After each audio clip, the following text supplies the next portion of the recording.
अभी चंद दिन पहले उस जालिम ने एक बार फिर हमारे नबी की शान में गुस्ताखी की, जो कुछ दिन पहले और भी भौंक रहा था। और जानते हो, इतना बड़ा बुज़दिल मुल्क की तारीख में कोई हुआ ही नहीं। यही था ना, कोरोना के जमाने में डींगे मार रहा था, नहीं याद आया आपको? यही था ना, कोरोना के जमाने में डींगे मार रहा था, मगर सलमान अजहरी ने सलमान फारसी की सुन्नत पर अमल करते हुए जब दहाड़ा मैदान में तो खुद जो है बगलें झांकने लगा और कहा नहीं कोरोना का दौर है, प्रशासन इजाजत कैसे देगा? प्रशासन इजाजत दे न दे, ये प्रशासन की जिम्मेदारी है। मरदूद, तू तो हिम्मत कर मैदान में आने की। यही वो जालिम है, यही वो बुज़दिल है जिसने मेरे नबी की शान में गुस्ताखी की और कहा जामा मस्जिद पहुंचूंगा मोहम्मद का चरित्र बताने के लिए। अरे हम तो चाहते हैं, बता तो सही, हम तो चाहते हैं, बता तो सही, उस जात के सीरत और उसके चरित्र की शान ये है, जो सुन लेता है वो कलमा पढ़ के मुसलमान हो जाता है। हम तो कहते हैं जिक्र कर तो सही, नाम ले तो सही, बता तो सही, ताकि दुनिया को पता चल जाए कायनात के अंदर चांद के दो टुकड़े करने वाला अगर कोई है तो वो कोई और नहीं, आमिनार का लाल। हम तो कहते हैं, बता तो सही। एक बार फिर उसने अपनी गंदगी और खबासत को जाहिर किया और मेरे नबी की शान में गुस्ताखी की। आज जरूरत इस बात की है कि हिंदुस्तान की सरकार अगर ये चाहती है कि मुल्क में अमन चैन कायम रहे तो जरूरत है ऐसे भौंकने वाले मेरे नबी की शान पर ऐसे लोगों को लगाम कसा जाए और इनकी जगह जेल की सलाखों के पीछे है, ताकि मुल्क सलामत रहे, जमहूरियत सलामत रहे, कौम सलामत रहे, मुल्क को आग में न झोंका जाए। तो ऐसे मुल्क के खिलाफ बयान देने वाले, मुल्क के गद्दार दहशतगर्द लोगों को जेल की सलाखों के पीछे होना चाहिए, खुले आम तौर पर सांड की तरह नहीं घूमना चाहिए। इसलिए ये जेल की सलाखों में रहेंगे तो मुल्क का अमन चैन कायम रहेगा। और अगर ये बाज़ाब्ता इस्लाम और मुसलमानों के खिलाफ भौंकते रहेंगे तो याद रखिएगा मुल्क की सरजमीन पर चैन कायम नहीं रहेगा। आज हालत ये है, लोगों ने ये सोच लिया है कि कलमा पढ़ने वाले हिंदुस्तान की सरजमीन पर किराएदार हैं। इनको बताइए, इनको बताइए और ये एहसास दिलाइए।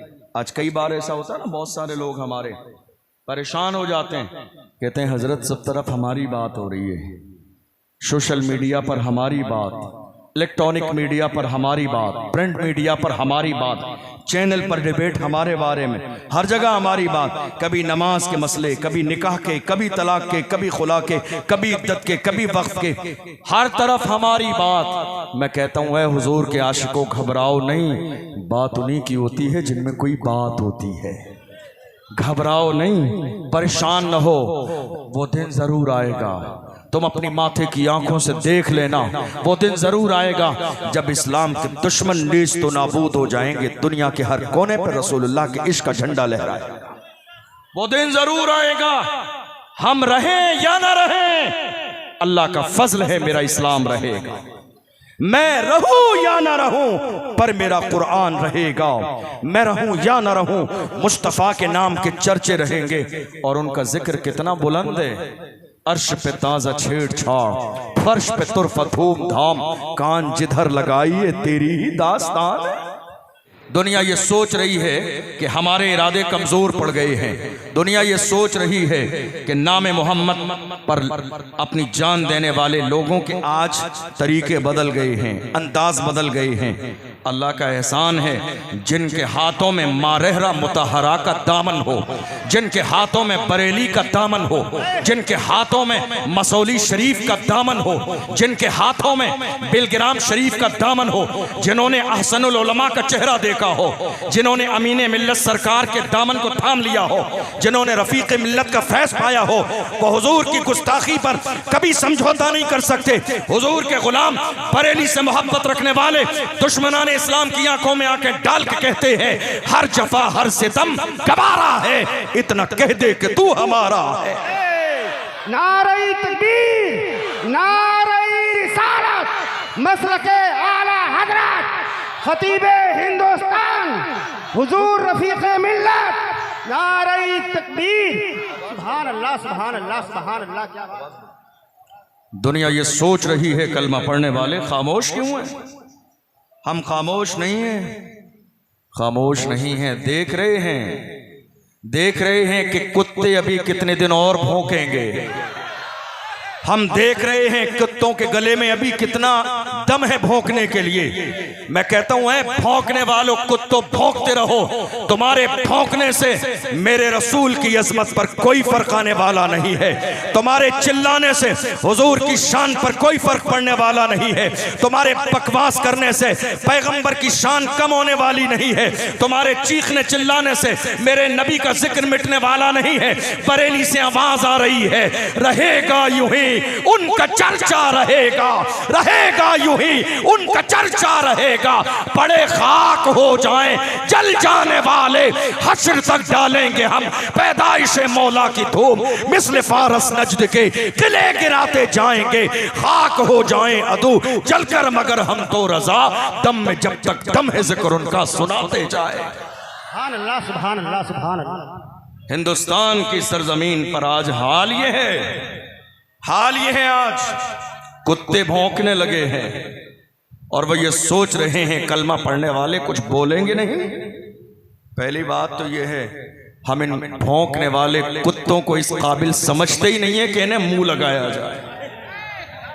हम इन भौंकने वाले कुत्तों को इस काबिल समझते ही नहीं है कि इन्हें मुंह लगाया जाए। लेकिन रही बात रसूलुल्लाह की इज्जत की, तो मैं हिंदुस्तान की हुकूमत से ये कहना चाहता हूं, इन बकवास करने वाले भौंकने वाले कुत्तों को लगाम दें इन्हें। ऐसा न हो कोई मुस्तफा का दीवाना खड़ा हो जाए, फिर ये मत कहिएगा ये क्या हो गया।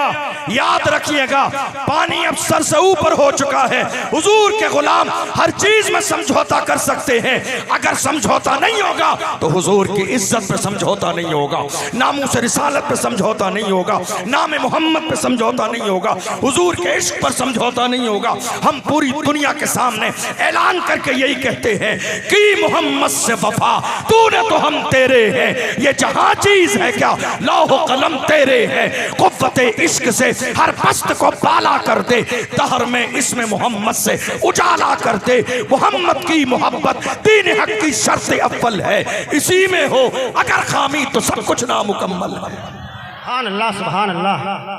हुजूर की इज्जत हमारे लिए सबसे बड़ा मसला है, हुजूर की शान हमारे लिए सबसे बड़ा मसला है।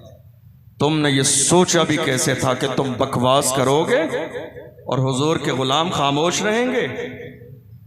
ये तो हिंदुस्तान के मुसलमानों का एक सद्भावना का अंदाज है कि इतना माहौल बिगड़ जाने के बाद भी हिंदुस्तान के मुसलमान मुल्क के कानून की इज्जत करते हैं।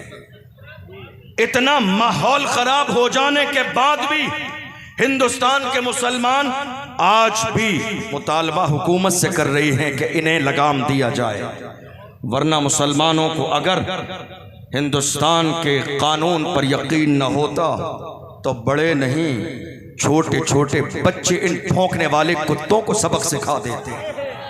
हमारी तारीख तुम्हें मालूम नहीं, बद्र की सरजमीन पर छोटे छोटे बच्चों ने अबू जहल को जहन्नम में पहुंचाया। जब 313 थे तो लरसता था जमाना, जब हम 313 थे हमारी तारीख दुनिया भूल गई है। मैं कहता हूं तारीख पढ़िए पहले इस्लाम की, पता चल जाएगा। तुमने जो सोचा है वैसा नहीं है। हुजूर के गुलाम आज भी जिंदा हैं, दीवाने आज भी जिंदा हैं, आशिक आज भी जिंदा हैं, फिदाई आज भी जिंदा हैं, मरने मिटने का जज्बा रखने वाले आज भी जिंदा हैं। और ऐसे जिंदा हैं जब हुजूर की इज्जत के लिए खड़े हो जाते हैं, जब कदम घर से बाहर निकाल देते हैं तो उनके कदमों का अंदाज ये होता है। डॉक्टर इकबाल से पूछो, एक आशिक जब अपने घर से कदम निकालता है हुजूर की इज्जत के लिए तो उसका अंदाज क्या होता होता है। डॉक्टर इकबाल ने बताया, जवानों तुम्हारी तारीख ये है, टल न सकते थे अगर जंग में अड़ जाते थे, पांव शेरों के भी मैदान से उखड़ जाते थे, तो सरकश हुआ कोई तो बिगड़ जाते थे। तीर क्या चीज है, हम तोप से लड़ जाते थे, शान आंखों में न जचती थी जहांदारों की, कलमा पढ़ते थे हम छाव में तलवारों की, हम जो जीते थे तो जंगों की मुसीबत के लिए या रसूल अल्लाह, और मरते थे तेरे नाम की अजमत के लिए। दश्त तो दश्त है, दरिया भी न छोड़े हमने, बहरे जुल्मात में दौड़ा दिए घोड़े हमने। ये तारीख है मुसलमानों की, मगर अफसोस, सद अफसोस, मौजूदा दौर का अलमिया यह है कि आज हुजूर की शान में गुस्ताखी हो रही है और बड़े बड़े लोग गूंगे और बहरे हो गए। बड़े बड़े लोग खामोशी को मसलहित का नाम दे रहे हैं, हालांकि हकीकत में यह बुज़दिली है। बड़े बड़े लोग खामोश हैं। याद रखिएगा, क्या अब भी वक्त नहीं आया बोलने के लिए? क्या अब भी वक्त नहीं आया हुजूर की नामूस पर पहरा देने के लिए? अब कौन सा वक्त आएगा? अब कौन सा वक्त आएगा? मैं ये बात सबसे कहता हूं बड़ी माजरत के साथ, हाथ जोड़कर पीराने इज़ाम की बारगाह में भी इल्तिजा करता हूं, कब बोलने का वक्त आएगा? उलमा से भी कहता हूं, कब बोलने का वक्त आएगा? हुजूर की इज्जत पर हर्फ आ गया, हुजूर की शान पर कुत्ते भौंकने लगे। आज भी अगर खड़े नहीं होंगे तो कब खड़े होंगे? याद रखिएगा, जो हुजूर की इज्जत के लिए खड़ा ना हुआ वो जिंदगी में कभी खड़े होने के काबिल बचेगा ही नहीं, और जो हुजूर की इज्जत के लिए खड़ा हो जाता है वो व्हील चेयर पर भी बैठा हो मगर फिर भी दुनिया खादिमे हुसैन के नाम से उसे सर पे उठाती है, और ऐसा उठा है वो मर्द कलंदर जिसने व्हील चेयर पर बैठने के बाद भी पूरी दुनिया की आंखों में आके डाल के कहा था, उन्हें जाना उन्हें माना, न रखा गैर से काम, लिल्लाहिल हम्द में दुनिया से मुसलमान गया। नारे तकबीर, लब्बैक या रसूल अल्लाह, लब्बैक लब्बैक लब्बैक लब्बैक लब्बैक या रसूल अल्लाह, लब्बैक लब्बैक लब्बैक या रसूल अल्लाह। नारे तकबीर, नारे रिसालत, सुभान अल्लाह, सुभान। मैं कहता हूं कब बोलेंगे? हम ये नहीं कहते फसाद कीजिए, हम ये नहीं कहते मुल्क का कानून हाथ में लीजिए, कानून के दायरे में रहते हुए अपना एहतिजाज दर्ज कराइए, कानून के दायरे में रहते हुए हुकूमत तक ये बात पहुंचाइए। अगर इस तरह के कुत्ते भौंकते रहे तो मुल्क के अमन को खतरा हो जाएगा, मुल्क के सुकून को खतरा हो जाएगा। ये जिम्मेदारी है, आज खानकाहों की भी जिम्मेदारी है, पीराने इज़ाम की भी जिम्मेदारी है, उलमा इकराम की भी जिम्मेदारी है, सियासतदान की भी जिम्मेदारी है, लीडरान की भी जिम्मेदारी है। याद रखिएगा, मसलहित अपनी जगह है, मगर बात हुजूर की इज्जत किया जाए। अब मसलहित नहीं देखी जाएगी, गुलाम हो तो जमाने से कहो हम नामूस रिसालत पर जान देने का जज्बा रखते हैं, और जिस दिन ये जज्बा तुम्हारा खुलकर दुनिया के सामने आ जाएगा, दुनिया को इस बात का एहसास हो जाएगा, कलमा पढ़ने वाले हिंदुस्तान की सरजमीन पर आज जिंदा हैं, हुजूर के आशिक जिंदा हैं, हुजूर के दीवाने जिंदा हैं। आज हाल ये हो गया, इतनी बड़ी गुस्ताखी हो जाने के बाद भी हमारे लोगों के लहजे नरम है, रवैये नरम है। हमारे बुजुर्गों ने फरमाया, हुजूर के गुस्ताख के लिए न दिमाग ठंडा रखो, न दिल नरम रखो, न जबान मीठी रखो। बरेली के इमाम ने कहा, दुश्मने अहमद पे शिद्दत कीजिए, मुल्हिदों से क्या मुरव्वत कीजिए, गैस में जल जाएं बेदीनों के दिल, या रसूल अल्लाह की कसरत कीजिए। कोई समझौता नहीं होगा नामूस रिसालत पर, कोई समझौता नहीं होगा हुजूर की इज्जत पर। अलमिया इस बात का है कि आज लोग मसलहित के शिकार हो गए, हुजूर की इज्जत की बात आ गई, कोई बोलना नहीं चाह रहा है। आपकी सरजमीन तो बड़ी जरखेज सरजमीन है, आपकी जरखेज सरजमीन पर सिर्फ गन्ने की खेती नहीं, अल्हम्दुलिल्लाह अच्छे अच्छे उलमा भी मौजूद हैं। हजरत पीर तरीक़त तशरीफ़ फरमा हैं आप ही की इसी सरजमीन के, हजरत मुफ्ती साकिब अज़हरी साहब क़िबला इसी सरजमीन से हैं। आपके इलाके के मशहूर ख़तीब हजरत मौलाना लियाकत साहब क़िबला वो भी इसी सरजमीन से हैं। अभी वो किसी और जलसे में हैं, शिरकत न हुई, वरना वो भी तशरीफ़ लाते। आए थे, मुलाकात हुई माशाअल्लाह उनसे, बड़ी हौसला अफजाई फरमाई।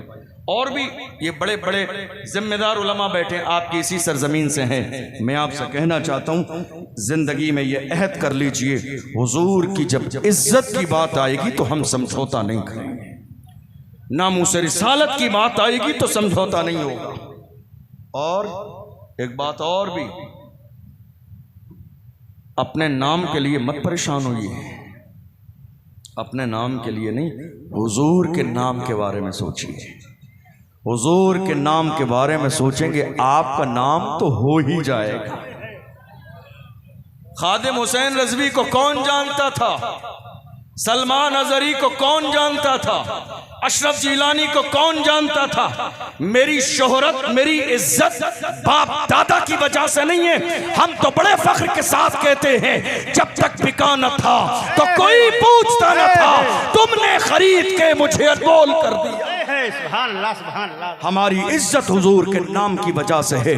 जिसने हुजूर का नाम लिया, अल्लाह ने उसे इज्जत दी। जिसने हुजूर का नाम लिया, खुदा ने उसे लोगों के दिलों में जगह दी है। जिसने हुजूर का नाम लिया, अल्लाह ने उसे मकबूलियत अता फरमाई है।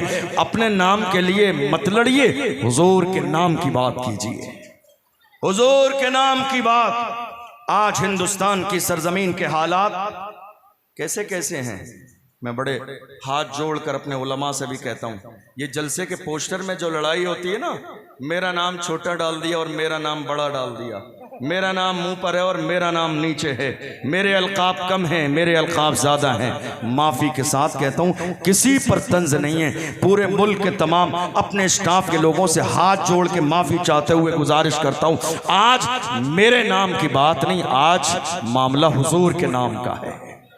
आज बात हुजूर के नाम की है। हमारा नाम जलसे के पोस्टर में हो या ना हो, मुस्तफ़ा का नाम हो जाए। जिस दिन मुस्तफ़ा का नाम हो जाएगा, हम जैसे गुनहगारों का भी नाम हो जाएगा, हम जैसे गुलामों का भी नाम हो जाएगा। हमारी लड़ाई इसलिए है, मेरा नाम नहीं आया, मेरा नाम ऊपर है, मेरा नाम नीचे है, नहीं। मेरे कौम के उलमा को डॉक्टर इकबाल ने सिखाया, कहा, ऐ गिरोहे उलमा, तुम्हारी जिम्मेदारी इमामत का मतलब 2-4 रकात नमाज पढ़ाना नहीं है, 2-4 रकात नमाज पढ़ाना इमामत नहीं है। डॉक्टर इकबाल ने कहा, तूने पूछी है इमामत की हकीकत मुझसे, हक तुझे मेरी तरह साहिब असरार करे, है वही तेरे जमाने का इमाम बरहक, जो तुझे हाजिरो मौजूद से बेजार करे। देख एहसास ज़िया तेरा लहू गरमा दे, फक्र की शान चढ़ा के तुझे तलवार करे। फितने मिल्लत बैजा है इमामत उसकी, जो मुसलमान को सलाती का परस्तार करे। उसकी इमामत तो फितना है जो कौम को दुनिया का गुलाम बना दे। इमाम वही है जो लोगों के दिलों में मुस्तफ़ा के इश्क की शमा रोशन करे। इमाम वही है जिसकी जात से फितना न हो, जिसकी जात से कौम मुत्तहिद हो जाए। आज मैं अपने जवानों को समझाता हूँ, ये हमारे जवान भी बड़े जज्बाती हो गए। किसी भी गीदड़ के आने पर नारा लगाते हैं, देखो देखो कौन आया, शेर आया। शेर? अरे ये गीदड़ भी नहीं है सही से। जो हुजूर की इज्जत के लिए खड़ा ना हो सके, वो शेर कैसे हो सकता है? जो हुजूर की इज्जत के लिए खड़ा ना हो सके, वो शेर कैसे हो सकता है? जो हुजूर की नामूस के लिए खड़ा ना हो सके, वो शेर कैसे हो सकता है? जो हुजूर की नामूस पर पहरेदार ना बन सके, वो शेर कैसे हो सकता है? मेरी कौम के जवानों, नारा भी देख कर लगाया करो, आने वाला हर ऐरा गैरा शख्स है या बाकी हुजूर के नाम पर पहरा देने वाला है। हर एक के लिए नारा लगाओगे, शेर आया, तो शेर और गीदड़ों में फर्क ही नहीं रह जाएगा। शेर वही है जो हुजूर के लिए खड़ा है, शेर वही है जो नामूस रिसालत के लिए खड़ा है, शेर वही है जो मरने मिटने का जज्बा रखता है, शेर वही है, अल्लाहु अकबर, जो नबी के नाम पे मरने का जो है जज्बा रखता है। हर किसी को शेर नहीं कहा जा सकता। और हमारा शेर कौन सा शेर? जिस शेर ने एक शेर पढ़ दिया। क्या बात है बाबा, हमारा शेर, जिस शेर ने एक शेर पढ़ दिया। और शेर पढ़ना शेरों ही के बस की बात है, गीदड़ शेर नहीं पढ़ सकते। गीदड़ शेर नहीं पढ़ सकते, शेरों ही के बस की बात है शेर पढ़ना। हमारे शेर ने एक शेर पढ़ा, दुनिया ने कैदो बंद करने की कोशिश की, मगर याद रखिएगा शेर गुफा के अंदर भी चला जाए मगर दहाड़ना नहीं भूलता है। थोड़े दिन के लिए अगर शेर अंदर चला गया तो दुनिया टांग उठाने की कोशिश कर रही है। हुजूर के नामूस पर भौंकने वाले कुत्ते निकल के मैदान में आ रहे हैं। याद रखिएगा ये शेर हुजूर के हर चीज पे समझौता कर सकते हैं, हुजूर की इज्जत पे समझौता नहीं करेंगे, नामूस रिसालत पे समझौता नहीं करेंगे। और ये दुनिया के और लोग होंगे जो हुजूर की इज्जत पर बात आए रोने लगते हैं। हमारे शेरों का हाल ये है, हथकड़ी भी हाथ में डाली और पैरों में पेड़ी भी डाली जाती है, जेल भी जाते हैं तो रोते हुए नहीं मुस्कुराते हुए जाते हैं। जेल भी रोते हुए नहीं जाते, मुस्कुराते हुए। अल्लामा खादिम हुसैन रज़वी को जब ले जाया गया जेल में और उन्हें घसीटा जा रहा था ले जाने के लिए, रो नहीं रहे थे, मुस्कुरा रहे थे। क्या कर रहे थे? मुस्कुरा रहे थे। पूछ लिया घसीटने वालों ने क्या बात है, रो नहीं रहे आप, मुस्कुरा रहे हैं। कहाँ दरअसल बात यह है तुम जिसके इशारे पे घसीट रहे हो वो तुम्हें नहीं देख रहा, मगर मुझे जिसकी मोहब्बत में घसीटा जाता है मेरा ईमान है गुंबदे खजरा से मेरा नबी देख रहा है। वक्त के इमाम ने तर्जमानी की है, पुल से उतारो राह गुजर को खबर न हो, जिब्रील पर बिछाएं तो पर को खबर न हो, कांटा मेरे जिगर से गमे रोजगार का यूं खींच लीजिए कि जिगर को खबर न हो। फरियाद उम्मती जो करे हाल जार में, मुमकिन नहीं कि खैर बशर को खबर न हो। खादिम हुसैन रज़वी ने कहा मेरा ईमान है तुम जिसके इशारे पर घसीटते हो उसे खबर नहीं है, मगर मुझे जिस रसूल की मोहब्बत में घसीटा जा रहा है मेरा ईमान है गुंबदे खजरा से मेरा नबी देख रहा है। और इससे ज्यादा मोहब्बत की बात क्या है? जिस महबूब के लिए तड़पा जाए उसे खबर हो जाए, जिसके लिए भूखे रहे उसे खबर हो जाए, जिसके लिए परेशान रहे उसे खबर हो जाए, जिसके लिए मारा जाए उसे खबर हो जाए, जिसके लिए घसीटा जाए उसे खबर हो जाए। याद रखो अल्लाह ने उस इश्क की वजह से, उस इश्क की वजह से कितनी मकबूलियत दी, कितनी मकबूलियत दी। आज पूरी दुनिया में लोग खादिम के स्टाइल का अमामा बांधने को भी फख्र समझते हैं। मकबूलियत देखो, ये नाम मोहम्मद की वजह से है, इश्क रसूल की वजह से है, गुलामी रसूल की वजह से है, मोहब्बत रसूल की वजह से है। आज हम हिंदुस्तान की सरजमीन पर रहते हैं, हालात हमारे सामने हैं, लोग क्या समझ रहे हैं? हिंदुस्तान की सरजमीन पर आज कुछ लोग ये सोच रहे हैं ये कलमा पढ़ने वाले लोग हिंदुस्तान की सरजमीन पर किराएदार हैं। क्या है? मेरी आवाज आ रही है आपको? जरा जोर से बोलिए या रसूल अल्लाह। लोग सोच रहे हैं किराएदार हैं, इनको बताइए किराएदार नहीं, जिम्मेदार भी हैं, वफादार भी हैं और बराबर के हिस्सेदार भी हैं। जिम्मेदार भी हैं, वफादार भी हैं और बराबर के हिस्सेदार भी हैं। क्यों? जब पड़ा वक्त चमन पे तो लहू हमने दिया, जब पड़ा वक्त चमन पे तो लहू हमने दिया।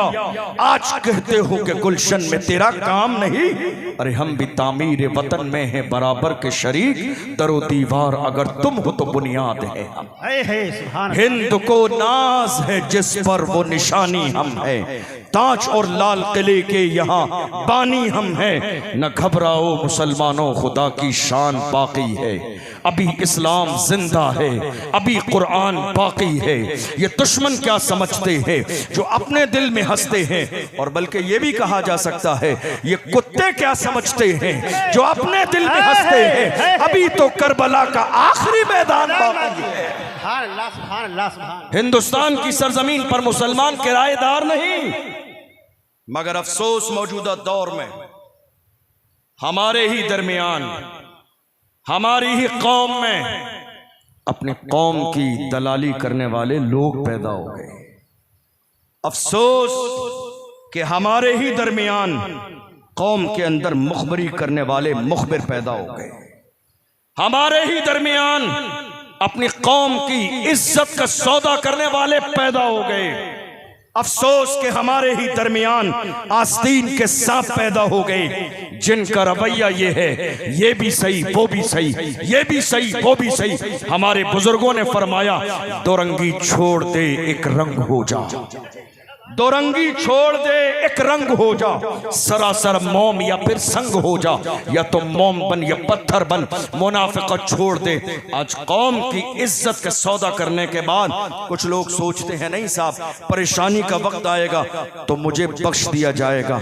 डॉक्टर राहत इंदौरी ने ऐसे लोगों से कहा था, लगेगी आग तो आएंगे घर कई जद में, यहाँ पे सिर्फ हमारा मकान थोड़ी। कौम की दलाली करने वाले लोग क्या सोच रहे हैं, नहीं साहब हम तो बड़ा करीबी हैं, हमें बख्श दिया जाएगा नहीं।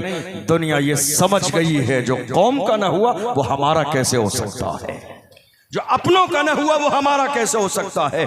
हिंदुस्तान की सरजमीन का आज आलम यह है, मुल्क कोने कोने पर मॉब लिंचिंग का दौर है, मुल्क कोने कोने पर नफरत का माहौल, मुल्क कोने कोने पर नफरत बयान दिए जा रहे हैं। हिंदुस्तान की सरजमीन पर लोग भूल गए हमारी कुर्बानियां क्या हैं। जिस मुल्क में हम और आप रहते हैं, हिंदुस्तान, जब अंग्रेजों ने हिंदुस्तान की सरजमीन पर कब्जा किया, आपने तो हमारे एक आलिम को एक जुमले पर कैद कर दिया और दोहरा मयार दिखाया मुल्क की सरजमीन पर। इस्लाम को गालियां देने वाले घूम रहे हैं, हुजूर की शान में गुस्ताखी करने वाले खुले घूम रहे हैं। हमें तो ऐसा लगता है इनकी सरपरस्ती की जा रही है, इनकी पुष्ट पनाही की जा रही है, वरना मुल्क के कोने कोने पर FIR दर्ज करने के बाद भी न इन्हें गिरफ्तार किया जाता है, न जेल की सलाखों के पीछे डाला जाता है। हाल ये है, हमारे एक शेर ने एक जुमला कहा, 8 महीने से ज्यादा हो गए आपने जेल में डाल दिया, तुम्हें अंदाजा भी नहीं। इस मुल्क की आजादी में सबसे बड़ा हाथ अगर किसी का है तो वो हमारे आलिमों का हाथ है, हमारे उलमा की कुर्बानी है कि आज चैन की नींद पूरा मुल्क हिंदुस्तान की सरजमीन पर सोता है। वरना जिस तरह अंग्रेजों ने गुलामी की जंजीरों में कैद कर दिया था, दुनिया सिसक रही थी, इंसानियत सिसक रही थी। ये कोई और नहीं था, मुल्क की आजादी के लिए आवाज उठाने वाला, जिसने जिहाद का फतवा दिया, वो एक आलिम था। दुनिया जिसे अल्लामा फजल हक खैराबादी के नाम से जानती है, वो एक आलिम दीन जिन्होंने मुल्क की आज़ादी के लिए जिहाद का फतवा दिया। मैं यहाँ रुककर ज़रा ये कहना चाहता हूँ, आज बड़े बड़े लोग मसलहत का शिकार हो गए। मैं सलाम करता हूँ उस मर्द कलंदर को जो आलिम नहीं, फाजिल नहीं, मौलाना नहीं, मुफ्ती नहीं, हाफिज नहीं, कारी नहीं, कोई पीरे तरीक़त नहीं, मस्जिद का इमाम नहीं, फिर भी उसने नामूस रिसालत पर मुल्क के अंदर इतनी बड़ी रैली निकाली है, रहती दुनिया तक उसे याद रखा जाएगा। आज हर मुसलमान को, हर आलिम को, हर पीर को, हर नामूस रिसालत के पहरेदार को ये सोचना चाहिए, हुजूर की इज्जत सबसे बड़ा मसला है, नामूस रिसालत सबसे बड़ा मसला है। आज अगर नहीं बोलेंगे तो कौन सा दिन आएगा बोलने के लिए। याद रखिएगा, ये ना इत्तफाकी खत्म कर दीजिए, ये हसद खत्म कर दीजिए, ये आपसी कीना खत्म कर दीजिए, ये एक दूसरे की जो टांग खींचने का मिजाज आपने पैदा कर लिया है खत्म कर दीजिए। हुजूर हाफिज मिल्लत के पैगाम पर अमल कीजिए। फरमाया हाफिज मिल्लत ने, इत्तेहाद जिंदगी है, इख्तिलाफ मौत है, इख्तिलाफ खत्म कर दें ताकि जिंदा रहें, एक हो जाइए। और कौन सा मिजाज बनाइए, एक ही सब में खड़े हो गए महमूद अयाज, न कोई बंदा रहा और न कोई बंदा नवाज। और ये मत सोचिए मेरा नाम नहीं आया, आज हमारी कौम इसलिए तो तबाह बर्बाद हो गई, इस फोटोबाजी ने हमारी कौम को तबाह बर्बाद कर दिया, इस नामवरी के मजे ने हमारी कौम को बर्बाद कर दिया।